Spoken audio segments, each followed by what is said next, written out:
Hello, once again welcome to my vlog, welcome to my channel. আজকে start করলাম বাবি আর গব্বরকে দুজনকে বসিয়ে বসিয়ে বাবা রুটি দিয়ে মিষ্টি খাইয়ে দিচ্ছে। কি ডিমান্ড না, আমি ভাতও খাবো না, আমি চিকেনও খাবো না, দুধ দিয়েও ভাত খাবো না, কিচ্ছু খাবো না, আজকে আমি রুটি খাবো, মিষ্টি খাবো। ডিমান্ডটা দেখো, দুই ভাইয়ে বসে পড়েছে। আর এইরকমভাবেই যত্ন করে কিন্তু খাওয়াতে হবে, শুধু শুধু খাইয়ে দিলে হবে না। তো এটাই হলো ওদের দুজনের ডিমান্ড, বিশেষভাবে বাবির ডিমান্ড। আর তোমরা তো আগেও আমার বাবির ভিডিও দেখেছো, ও তো ভীষণ পরিমাণে একটা সেন্সিটিভ বাচ্চা। তো কি আর করি, চলো তাই হোক, তুই তাই খা, কিন্তু খা অ্যাটলিস্ট। তো এই নিয়ে আজকে আমি আমার ব্লগটা স্টার্ট করলাম। এটা একটা মিনি ব্লগ হতে চলেছে, মাঝে মাঝে মিনি ব্লগগুলো তোমরা খুব ভালোবাসছো আমি দেখছি।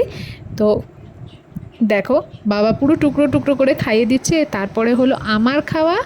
এই দেখে নাও আজকে আমি কী কী দেখাচ্ছি। ভাত, ভাতের সাথে আছে আলু উচ্ছে ভাজা, সেটা আবার সর্ষে দিয়ে। দাঁড়াও একে একে দেখাচ্ছি। এই দেখো আলু উচ্ছে ভাজা, যেটা সর্ষে দিয়ে আমি একটু খেতে খেতে তারপরে তোমাদের দেখাচ্ছি আর কি। অলরেডি আমার একটুখানি খাওয়া হয়ে গেছিলো সর্ষে দিয়ে, এটা তো আমার দারুণ লাগে।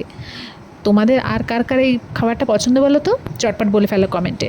আচ্ছা, এরপরে আছে তোমার শাক ভাজা, যেটা আরেকটা আমার ফেভারিট আইটেম। কারা কারা শাক খেতে ভালোবাসে এবং কী শাক কে খেতে ভালোবাসে সেটাও কিন্তু আমাকে অবশ্যই কমেন্ট করে জানাবে। আমার তো ভাই দারুণ লাগে খেতে এই শাক, হলো যেটা আমার বিউটিফুল লাগে। এবং আমি বারবার মাকে বলি, মা তোমার সেই মাখন মাখন করা শাকটা করবে তো। নেক্সট হচ্ছে ডিম, আমি অত পছন্দ করি না, তো ছোট্ট একটা পিস নিয়েছি ডিম ভাজার। তো এটা আমি খাবো, তোমরা এটা কে কে ভালোবাসো অবশ্যই কিন্তু জানাবে কমেন্ট করে। আমি কিন্তু বারবার বলছি কমেন্টগুলো করো। আর তার সাথে রয়েছে দেখো আলু পটলের ঝোল, মানে আলু পটলের ঝোল দিয়ে আমি